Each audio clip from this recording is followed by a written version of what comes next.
के लिए फौरी इक़दाम उठाए जाने की मरकजी सरकार पहल करने जा रही है। तो ये साउंड बाइट भी हम आपको सुनाते हैं कि इमरान खान के बयान और उसके साथ साथ वंदे मिशन 4 के तहत वापस लाए जाने वाले तुलबा के हवाले से वज़ारत ख़ारजा के तर्जुमान ने क्या बताया। See, our relations with Bangladesh are time tested and historic. You would know that this year is the celebration of Mujib Barsho, and both countries are taking a lot of steps to strengthen this partnership in this year. We have also stood with Bangladesh as our ties have been forged by history, by our common sacrifices. As regards J&K, we appreciate their consistent stand that Jammu and Kashmir and all developments in Jammu and Kashmir are matters internal to India, and that this is a stand that they have always taken. See, as regards repatriation from Kyrgyzstan, we are scheduling additional flights. In fact, a number of such flights have been scheduled, and we are hopeful that with this additional flights, we will be able to repatriate more and more of our students from there.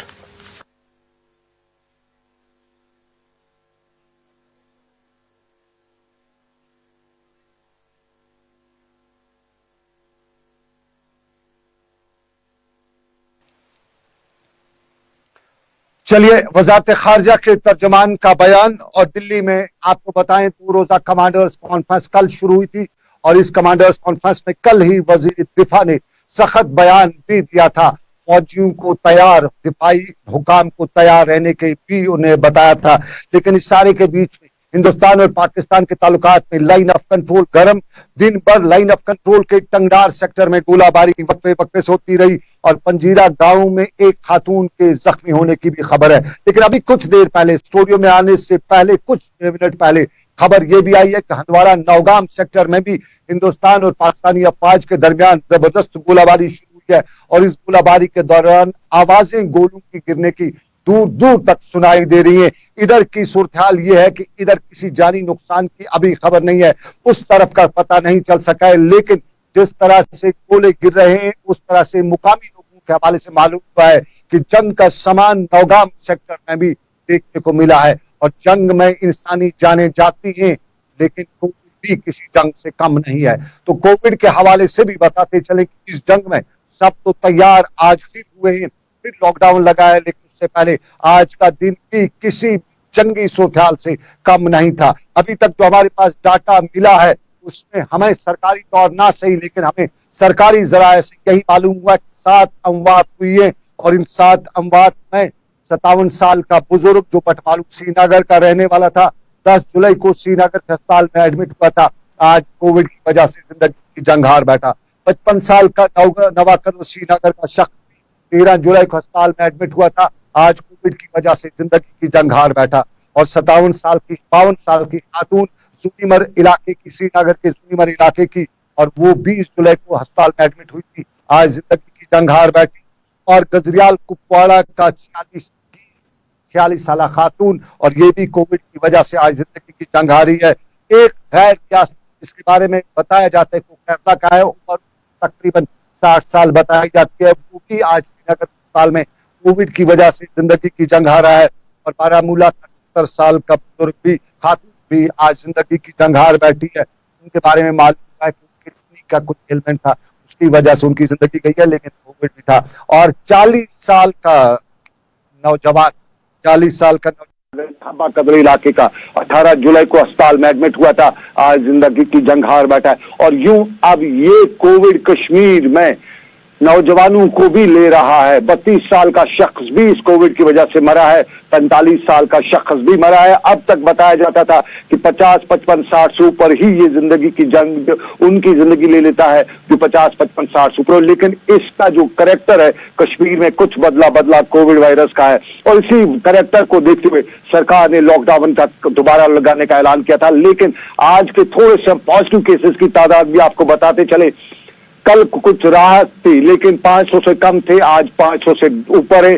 718 cases आज Covid positive के जम्मू कश्मीर में आए हैं और इनमें 117 जम्मू से हैं। कुल मिला के 718 थे और 117 है, और ये तादाद अब 16,429 लोगों की हो चुकी है। आज जो पॉजिटिव केस आए उनमें से सफर करने वाले यानी ट्रैवलर्स 98 हैं, 50 फोर्सेज के एहलकार भी हैं।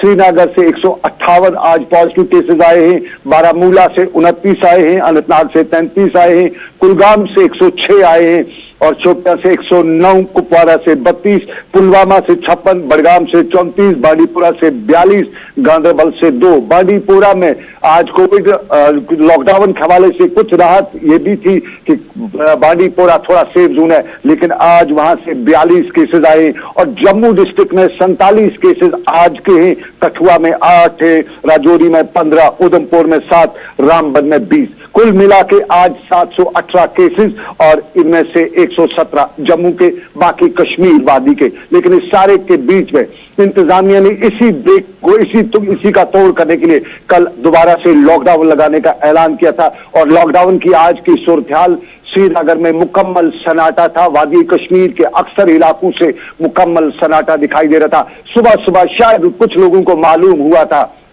कि लॉकडाउन होगा और पिछला जैसा लॉकडाउन होगा, लेकिन आज तेवर फोर्सेस के भी बदले हुए थे, इंतजामिया भी मुतहरिक थी, मजिस्ट्रेट भी ग्राउंड पे थे और श्रीनगर में सुबह जब लोग घरों से गाड़ियों में निकले पुराना अंदाजा करते हुए, लेकिन जब बीच सड़क पर रोका गया तो कुछ जगहों पे सुबह सुबह ट्रैफिक जैम भी देखने को मिला और इसी जैम के दौरान इधर उधर के हालात वाक़ात भी देखने को मिले। लेकिन बाद में सारे शहर में मुकम्मल सन्नाटा था।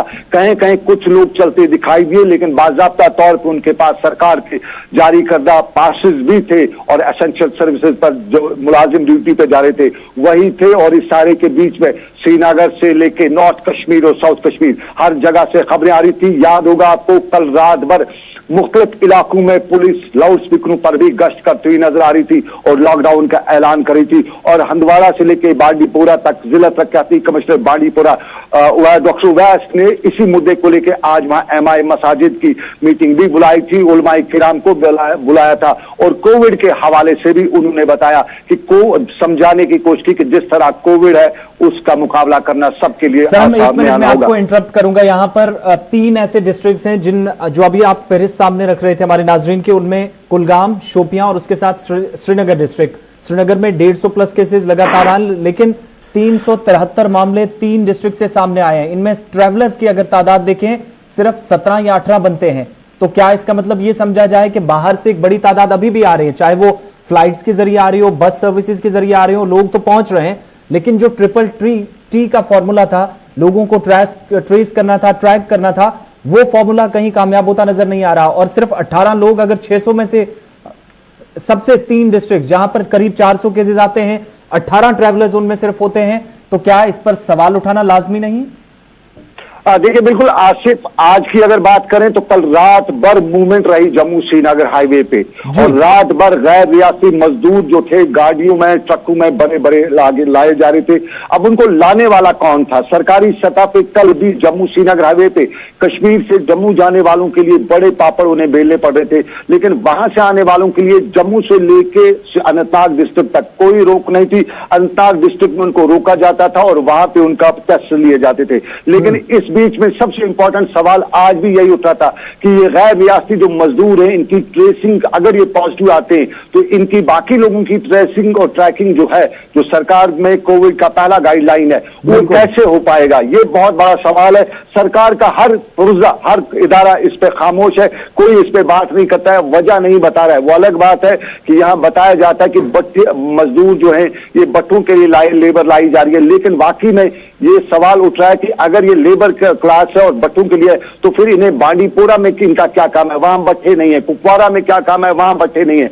बट्टे अगर कश्मीर में है तो बड़गाम जिले में, और उसके साथ साथ कुछ बट्टे जो है वो पुलवामा डिस्ट्रिक्ट में, ओवरऑल बाकी कश्मीर में बट्टे लगभग नहीं देखे जाते। तो ये बिल्कुल शहर में आज भी सवाल पूछा जा रहा था कि ये जो गैर रियासती मजदूर यहाँ आ रहे हैं, क्या इन्हें कोई रोकने वाला नहीं है? और फिर ऑलरेडी कश्मीर के अस्पतालों में जगह नहीं है।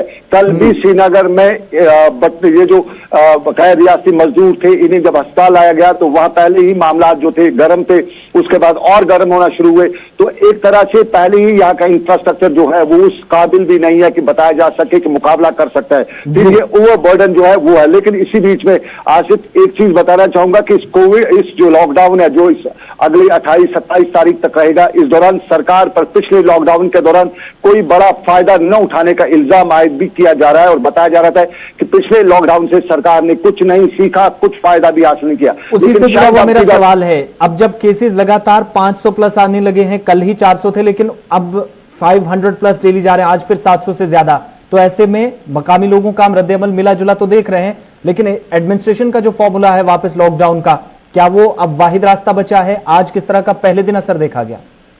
देखिए बिल्कुल, आज पहले दिन तो सभी तैयार थे और पहले दिन के लिए सख्त इंतजामात भी किए गए थे। फोर्सेस की डिप्लॉयमेंट थी, नाके जगह जगह लगाए गए थे, बैरक्स और गली कोचों के बाहर भी जो खड़े किए जाते हैं, रुकावटें खड़ी की जाती है, वो भी लगाई गई थी। लेकिन अक्सर लोगों का रद्द-ए-अमल ये था। वो अलग बात है कि गली कोचों के अंदर भी फिजिकल डिस्टेंसिंग आज कुछ जगहों पे नहीं देखी गई थी। कुछ बड़े बुजुर्ग या मोहल्ले के कुछ लोग भी कुछ जगहों पे जमा थे, बड़ी सड़कों पे तो ना सही, लेकिन गली मोहल्ले में भी कुछ जगहों पे जमा थे, कुछ जगहों पे दुकानें भी खुली थी।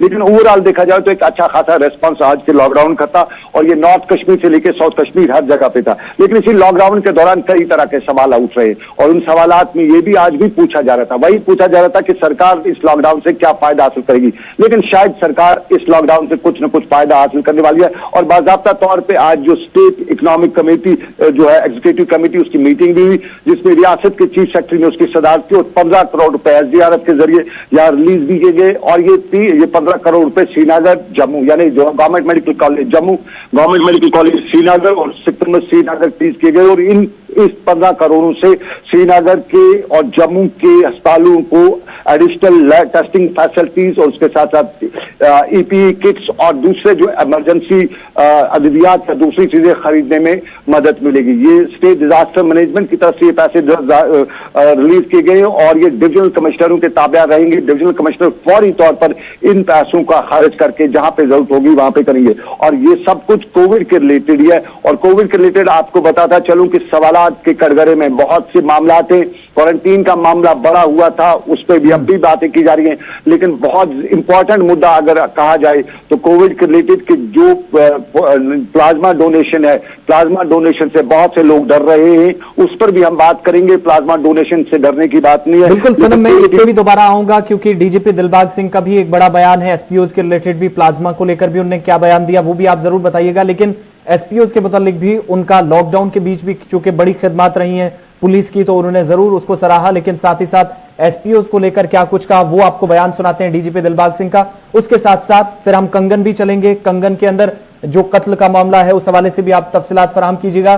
साथ ही साथ जब आपसे रुखसत चाहेंगे उससे पहले एक बड़ी खबर जो हमने आपको शुरुआत में बताई थी वो अपने नाजरीन को बताएंगे। जो कश्मीर के अंदर बहुत सारे सवालात उठाते रहे हैं लोग, कई लोगों ने इस तरह के इकदाम भी किए, इस तरह के प्रोपेगेंडाज, मनफी प्रोपेगेंडा भी हम कह सकते हैं, जहां पर कौमों को बांटने की कोशिश की गई। लेकिन उन सब के बीच में जनूबी कश्मीर से एक बड़ा और खास पैगाम कश्मीरी मुसलमानों की तरफ से दिया गया। लेकिन उससे पहले आपको डीजीपी दिलबाग सिंह की साउंड बाइट सुनाते हैं, एसपीओज के मुतालिक उन्होंने क्या कुछ कहा। उसके बाद सनम प्लाज्मा थेरेपी को लेकर भी आप जिक्र कीजिएगा क्योंकि आज जब आपकी उनसे बातचीत हुई तो प्लाज्मा थेरेपी का मामला भी काफी ज्यादा सुर्खियों में रहा उनकी तरफ से। सबसे पहले एसपीओज को लेकर क्या कुछ कहा वो आपको सुनाते हैं।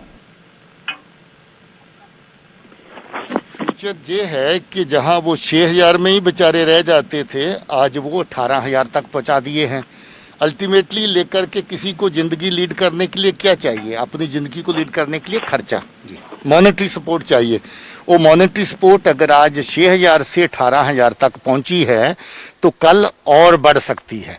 ये यहीं पर आके यही हम चाहते हैं आपसे कल ये यहीं आके नहीं रुकेगी। तो अभी मैं कह रहा हूँ इसी साल के अंदर अगर 3 बार बढ़ा चुका हूँ तो कितनी बार बढ़ाऊं?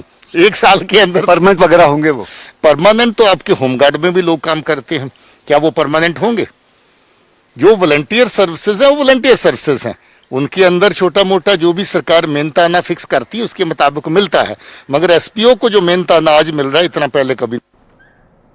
सरकार की तरफ से जो मुराद एसपीओज को दी जाती हैं वो तो जारी हैं, दी जा रही हैं, इसका जरूर जिक्र किया। लेकिन ये सवाल जब सनम एजाज ने पूछा कि परमानेंट होंगे नहीं तो उस पर कहीं ना कहीं वो बचते हुए नजर आए। उसके साथ साथ एक और आपने अहम सवाल उनसे पूछा था, वो क्या कुछ था और जवाब भी वो भी जरा सनम बताइएगा, क्योंकि प्लाज्मा थेरेपी को लेकर कल ही जम्मू कश्मीर पुलिस के जवानों की तरफ से वादी कश्मीर के अंदर पहल की गई है और सबसे पहले 1 दर्जन के करीब जो जवान सामने आए थे, उस मुतालिक क्या कुछ उनका आज रिएक्शन था?